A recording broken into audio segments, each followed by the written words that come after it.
Hi, I'm Mike from Craft Supplies USA, and today I'm going to show you how to turn a whistle.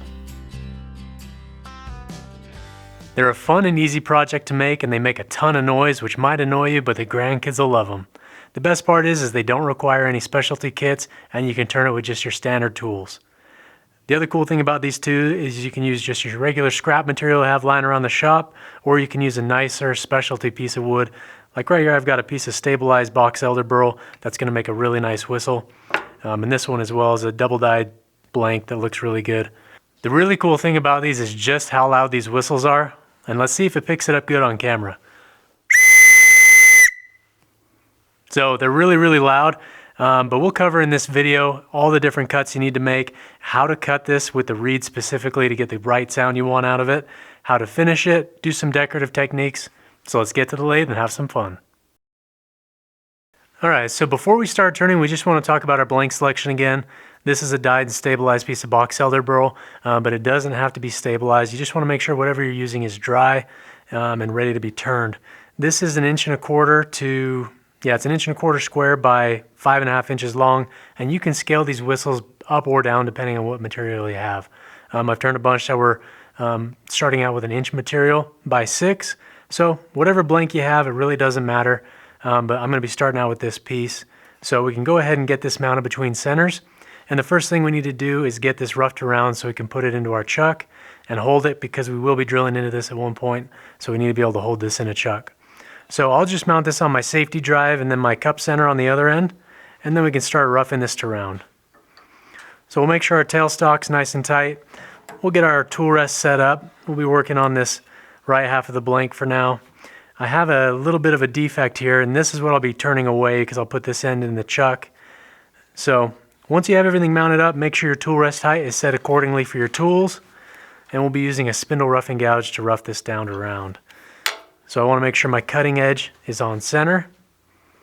So we'll drop that just a little bit, and then we want to make sure that this clears our tool rest, give it a quick spin, and then we always like to set our speed control knob to 0, and then we'll bring this up to speed.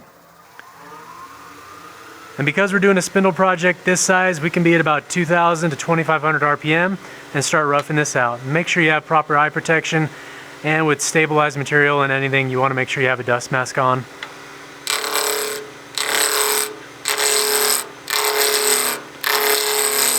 And while we're roughing this out initially with the square corners, we're just going to take small bites with the spindle roughing gouge.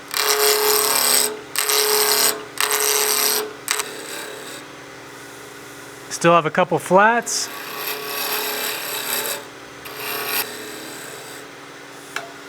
Alright, let's stop the lathe and take a look. All I'm looking for is this first 1/2 inch or so to be rounded so we can throw that in our chuck. But you can see just how cool the burl eyes going through this piece look. So I think we're ready to throw this in our 4-jaw chuck now. So we'll move this out of the way. We'll get our safety drive out of the headstock. Alright, and so the chuck I'll be using is the VM100 with the extended pin jaws. This is probably the most versatile set of jaws for spindle work. We'll get that seated onto our spindle nice and tight, and then I'll be gripping on the round part that we just trued up. And I want to maximize most of this blank here for my whistle, so I'm only going to put about 1/2 inch in the chuck jaws itself.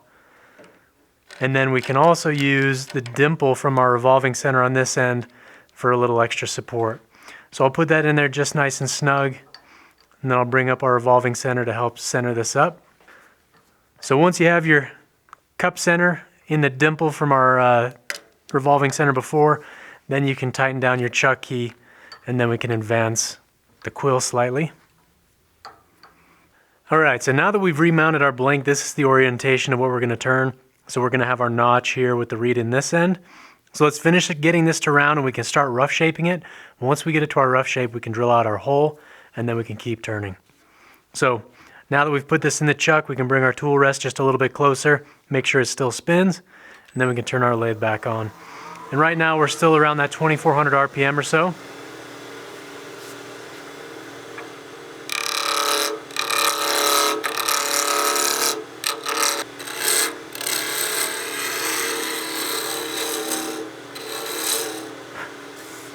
Alright, now that we have this to round, we can start getting the taper we want.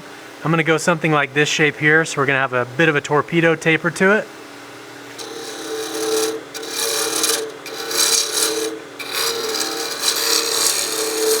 If you don't have a spindle rough and gouge and you have a skew, you can use your skew as well.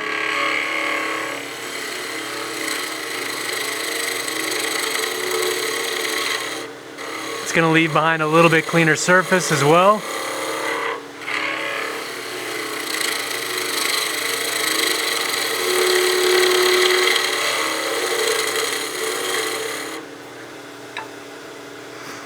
With our spindle rough and gouge, I've got that handle down low at my hip. I've got that flute slightly rotated closed, about a 1 o'clock position. And then we'll start engaging that cut. If you want to, you can roll that over and have it be completely closed and start cutting over here on the wing.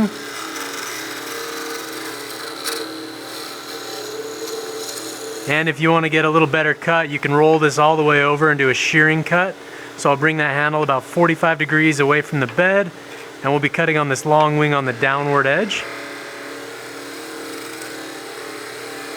This is going to be more of a planing action similar to a skew, and it should leave us behind a cleaner surface as well.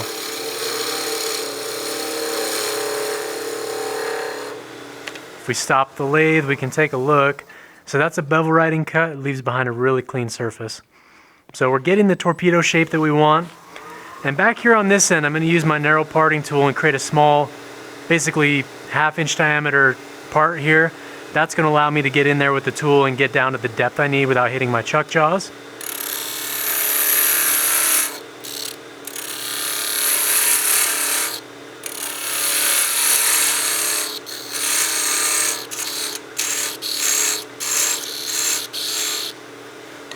And because I don't want to be using my spindle rough and gouge that close to those chuck jaws, I'm going to switch to my spindle gouge.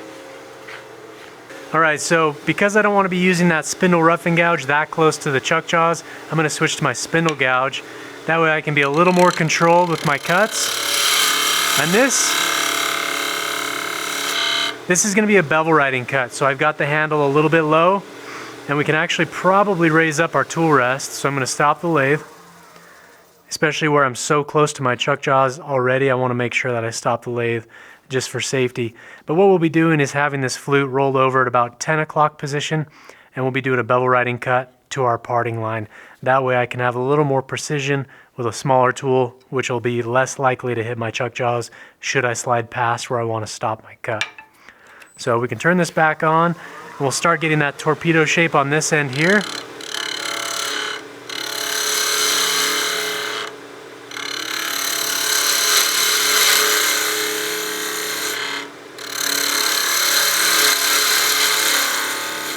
And as I get to the end of the cut right there where my part line is, I slow down how fast I'm pushing the tool into the workpiece, and I want to make sure it's nice and controlled as I get to those near those chuck jaws.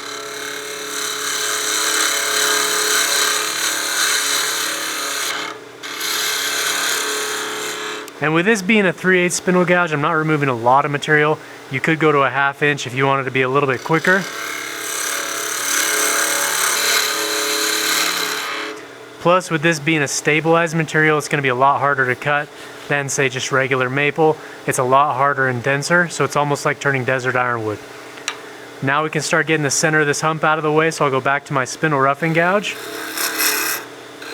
This will be just a little bit quicker in removing that bulk material.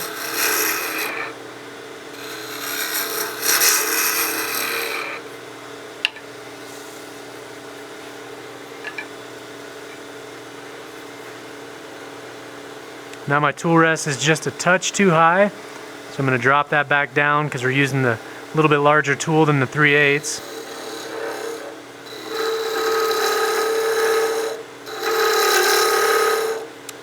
And right now, what I want to do right now is establish the mouthpiece diameter, get that diameter fixed, and then we can adjust the body diameter and the curvature we have in our piece to the mouthpiece.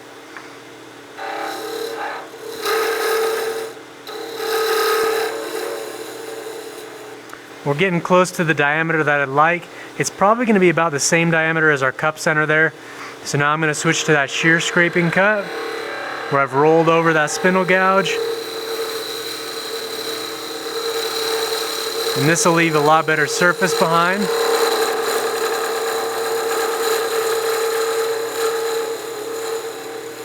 We're getting a bit of vibration, so I'm going to just tighten that up just a hair.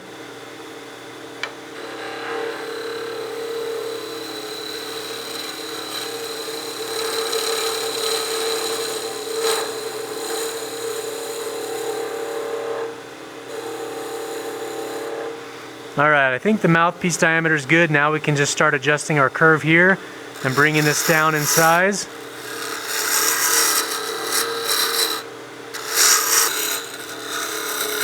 And you can see I've rolled the tool over the opposite direction. I'm about 9 o'clock. Now we're going towards the headstock.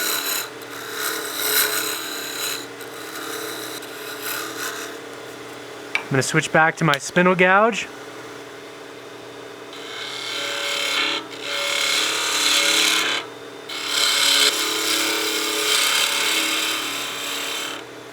Alright, because this stabilized material is really hard to cut, I'm going to go sharpen my tools real quick. I can definitely tell my edge isn't as sharp as it should be. So we'll stop the lathe and I'll be right back. Alright, we've sharpened our tools. Now I'm going to grab my narrow parting tool and just decrease the size of this little tenon here. Give myself more working room. Right now that's probably about 1/2 inch diameter. Let's see if these sharper tools cut a little better.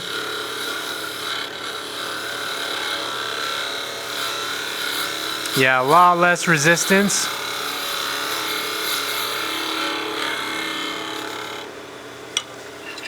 Now I just want to thin out the top of this body here just a little bit.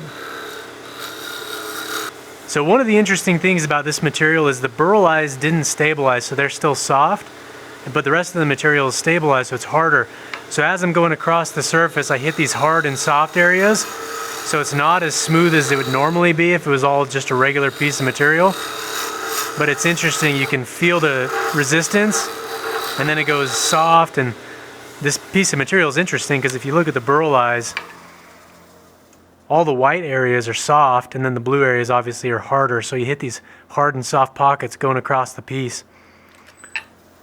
Plus, just being stabilized, it just dulls the tools a lot quicker as well. Alright, I think we're getting pretty close to our final shape. I'm just going to refine the curve we have here on the end just a little bit.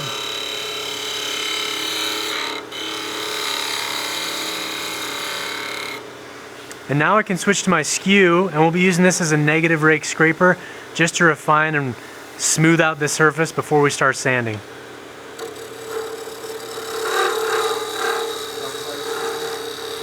So right now I've got the cutting edge at center and I've got the handle just nice and flat. I want this thing to be nice and parallel to the floor while I'm using it. And I'm just gliding it across the surface.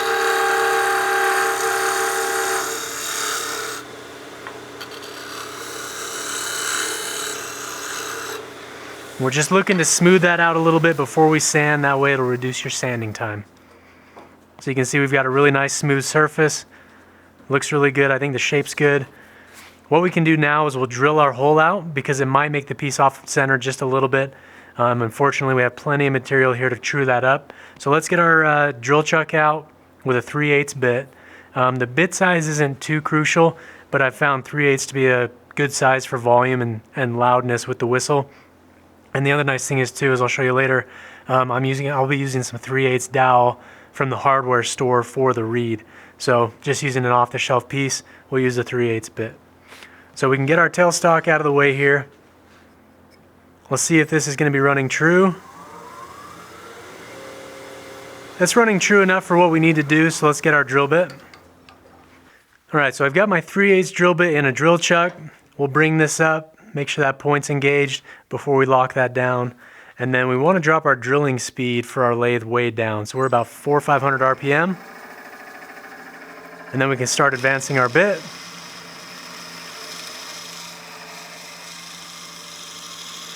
And the drill depth on this isn't critical. If you're between 1.5 to 2.5 inches, you're going to be just fine. If you wanted to, you could go deeper than that, but it's not really going to change anything. What we're looking for is to be deep enough, so depending on how long you make the reed section, that way you just have a hole behind that about 1/2 inch. So adjust it depending on the one that you're going to turn. But this is 1 inch from the end of the mouthpiece to our notch, and then I've got about another inch behind that that's drilled out. So from the end of our mouthpiece to our notch section, it's about 1 inch long, and then I have 1 inch drilled into the body here past where the notch is cut. So I would say drill that 2.5 inches. That'll give you plenty of room to get your reed fit correctly and have enough depth for a volume.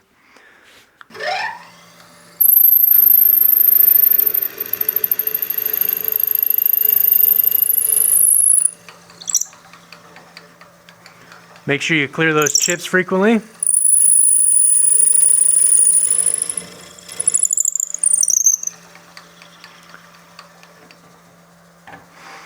All right, so we're about 2.5 inches in there. So we're right about up to here. So let's mark out where our reed section is gonna be. Anywhere from 1/2 inch to 3/4 to 1 inch, doesn't really matter. But we'll mark it about here. And then as far as your notch goes, we're looking basically a 45-degree angle. It doesn't have to be perfect, but a 45 to a straight 90 here on the top end of the reed section. So let's get rid of our drill chuck. And now that we have a drilled hole, I'll switch to a cone center that we can use to mount inside of our drilled hole. Let's bring that up and make sure it's running true still.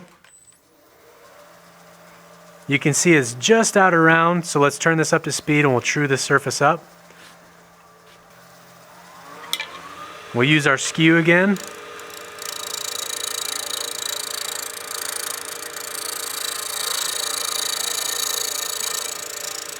And all we're looking to do is true up the surface. You don't have to do this if you don't want to.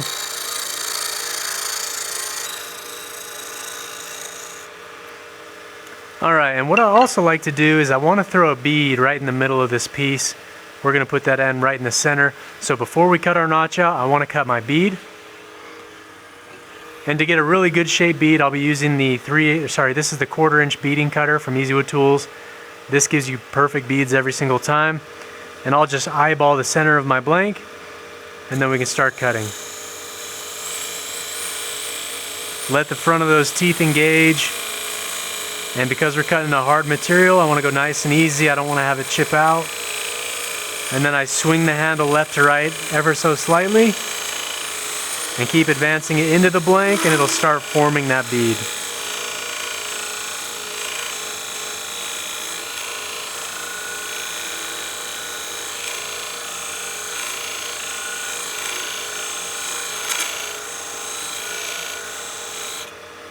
Perfect. Now we've got a really well formed bead, nice and crisp, and it cut really cleanly because the material is so hard. So now that we have that there, the trick now is going to be cutting our notch. So you can either take this out of the chuck and go to the bandsaw and do that really quickly, or you can use a small Japanese style handsaw, and that's what I'll be doing. I'll be using the Japanese style handsaw. It has a really narrow kerf on it, and it cuts pretty cleanly, and that's what we'll be using to cut our notch. Bandsaw works really good as well. So what we're looking for is roughly 3/4 of an inch from the end of the mouthpiece. That's going to be our vertical line we cut in, and then we want to go about halfway through our blank. So I want that notch to stop right about there. So halfway into our blank. If we look at this one here, you'll get a little better idea of how we cut our notch. So we're looking to go about halfway down our blank at a 45-degree angle or so. It doesn't have to be perfect. All we're looking for is that notch in there. That way, as the air passes over that hole, it'll create the whistle sound.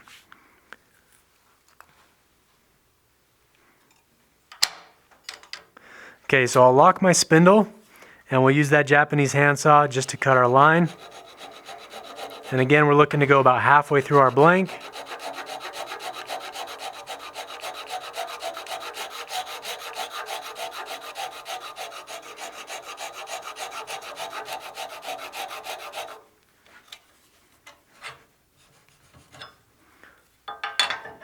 Just move my tool rest out of the way, give myself some clearance.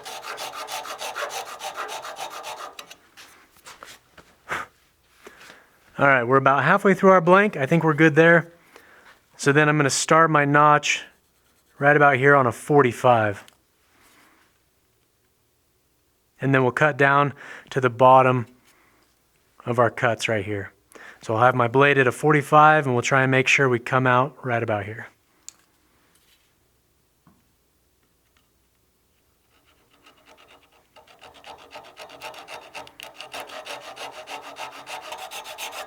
If you do your whistle out of non-stabilized material, cutting this will be a lot easier. So take that into consideration.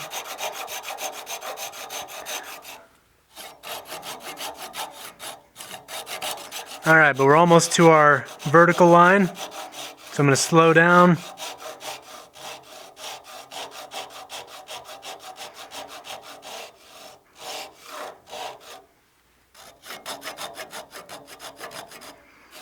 All right, so we came out just a little bit lower than our vertical line, so now we can come back in here and then cut that, and that piece should come out.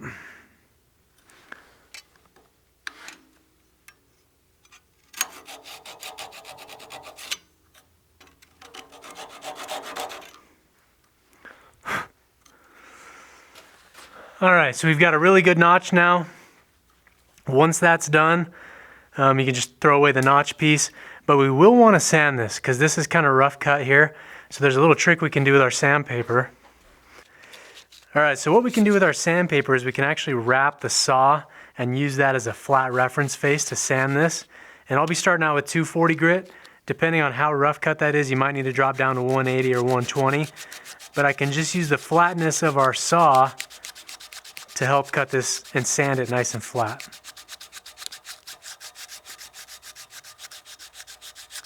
Because if you sand this by hand without a flat block, you'll round over where you cut your notch, and it's not going to have the crisp detail that you want. So that's why I'm trying to use something that's nice and flat. That way we're cutting with the sandpaper just on the flat face here.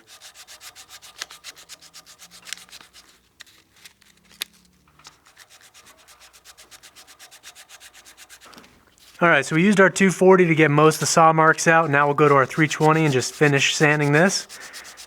And then we can sand the outside of the body of our whistle.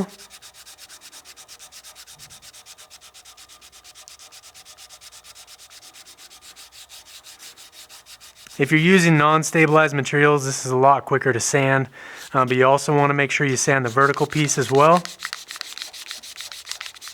Yeah, the only reason we're going to the trouble of sanding this is just for the aesthetics. I don't want to see saw marks there, especially with the spray lacquer finish we're going to do on here. I don't want to see those, so I want to make sure these surfaces are nice and tidy. And once we get that done, now we can start sanding the surface. And I'll start with 320 because we have a really good surface off the tool. So we can unlock our spindle now. Every time you're sanding, make sure you wear a respirator, but we do have a dust collection system going.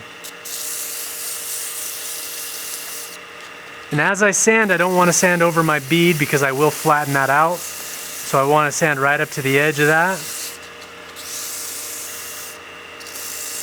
In sanding this edge, now that we have the notch, we want to be careful not to round it over too much. So I'm just lightly sanding where the notch is cut. And then I'll sand right here where we have solid material. And then I'll get in here with the edge of my paper and just lightly sand that bead with the 320. I wouldn't touch it with any grit coarser than 320 because it will flatten it out.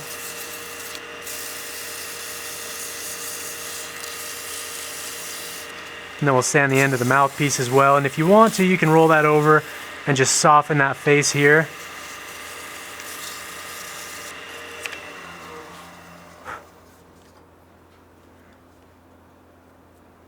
All right, now that we have some horizontal scratch marks, I'm just going to sand with the grain.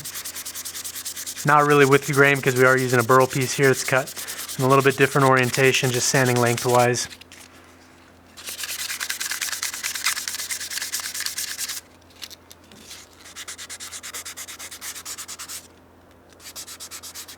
Again, trying to keep those details crisp. Now I can remove my tailstock and we'll sand just the end here. It's just a little bit rough sawn, so I will sand that with our 320.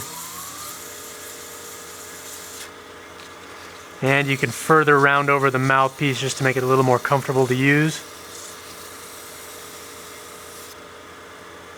Okay, perfect. Now that we have this done, we can part this off and then we'll just hand sand the end here. So we'll bring up our tool rest again. Make sure that doesn't hit the chuck jaws. We're good there. We'll grab our narrow parting tool, and I'll just support this lightly with my support hand and just part this off.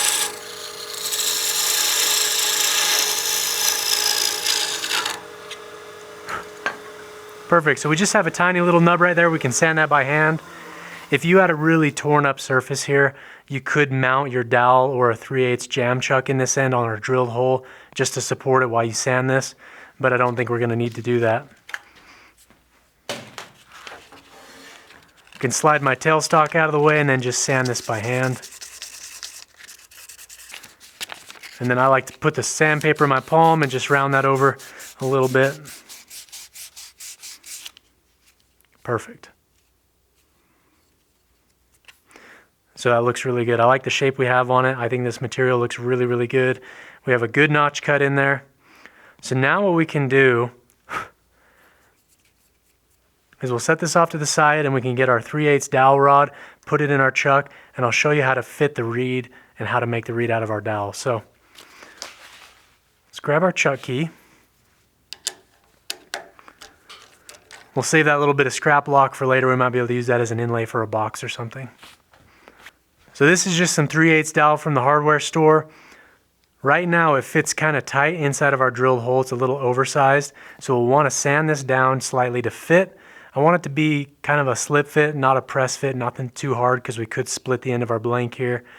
And then we also need to trim it down. If you look at the inside of this one, say about a quarter of it is taken out. So I'll show you how to trim that down here in just a sec.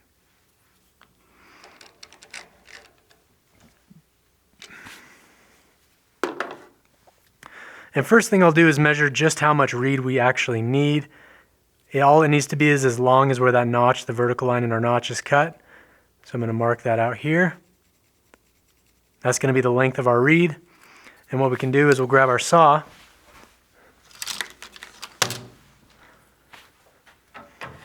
And we'll cut a vertical notch in here about a quarter of the way through our blank.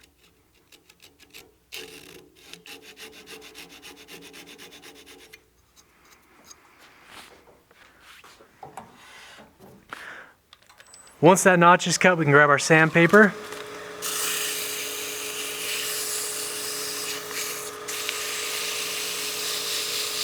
And just reduce the size of this slightly. Then we can test fit it into our whistle.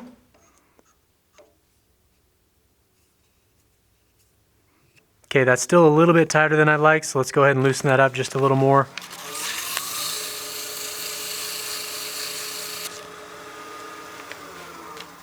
Then we can test fit that again. Okay, perfect.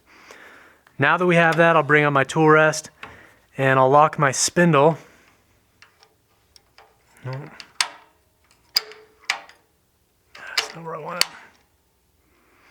I'm not going to lock my spindle because it doesn't lock where I need to. But what we'll be using is our skew basically as a chisel. If you do have a woodworking chisel, you can use that as well, but the skew is going to work just fine for this. And we're just looking to create a flat on the surface on the top of our reed.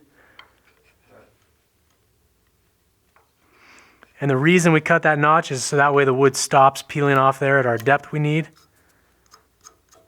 And now we can look to just refine that a little bit as well.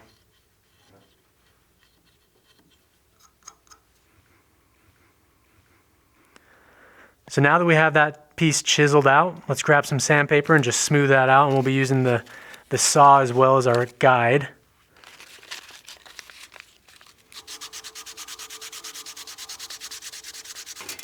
So right now you can see I've cut about a quarter of the material out of the way.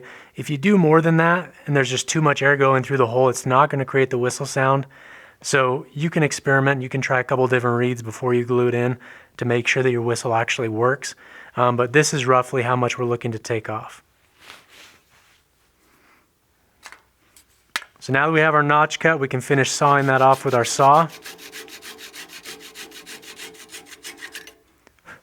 And let's throw this in our whistle and just make sure that it makes a whistle sound. And I'm not going to press that in all the way. I'm going to leave some sticking out so I can get a finger on that and pull it out.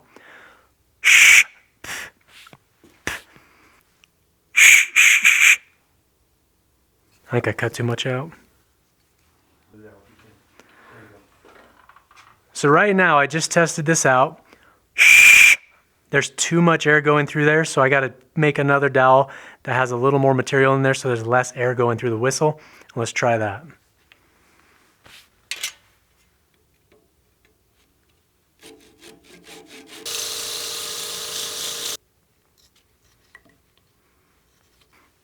Before I cut that off all the way, I want to make sure that fits. Okay.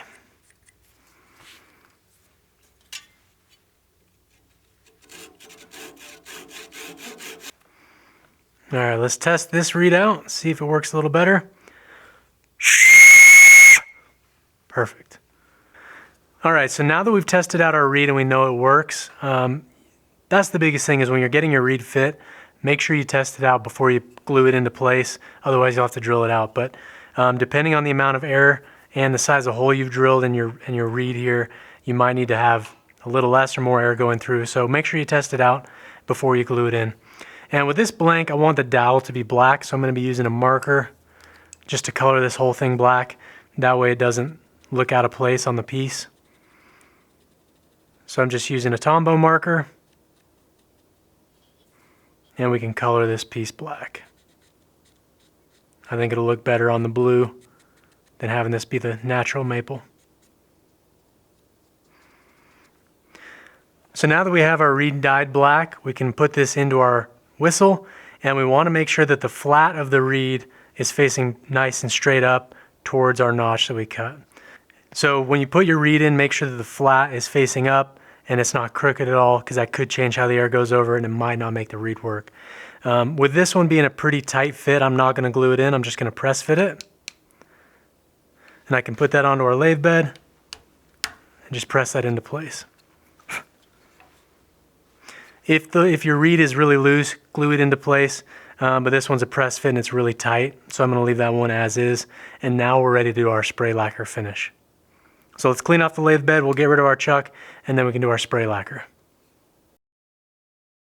All right, so we're ready to finish our whistle. We've got this sanded up to 400, and we've got it clean of all the dust and debris on the blank. And for our final finish, because this is a stabilized blank, we'll be using a spray lacquer, and we'll be using the Lacquer Shop by Glue Boost. I've had really good results with this recently, so this is what I've been going to for my go-to finish when I'm looking for a really high gloss that's durable. So for our finish, we just need to make sure that the can is shaken up really well, and we're about 8 to 10 inches away from our piece, and we'll just do light coats. We'll probably do 3 to 4 coats, but for our first coat, we're just looking for a good base layer that's nice and even. So we'll stay about 8 to 10 inches away.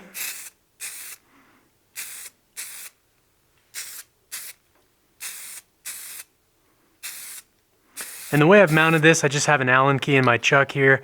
I've mounted it through the hole in the reed, just some way to hold it. Normally I just hold it by hand while I'm spraying it, but for the video we've got this in a little key here. But you can see that spray lacquer is darkened those colors up really well, and we've got a really nice color with that stabilized dyed box elder.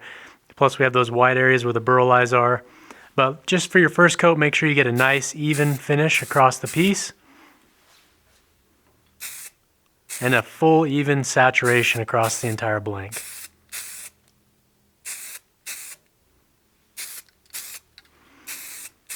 And the great thing about this spray lacquer too is all we have to do is wait probably 20 minutes, 30 minutes or so till it's dry to the touch. Then we can come back, add a few more coats. And then on our final coat, we'll let it cure for 24 hours. And then if you wanted to, you could buff it. But right now we'll leave this to dry and tack up a little bit, and then we'll come back and apply a few more coats. All right, so now we're ready to put on our final coat. This will be the last coat we do. Once we put this on, we'll let this cure for 24 hours, and then we can come back and our whistle will be done. If you wanted to, you could buff the surface after the fact, but we've got a really good gloss on here that's nice and even, so we'll just leave it as is. But let's go ahead and put our final coat on.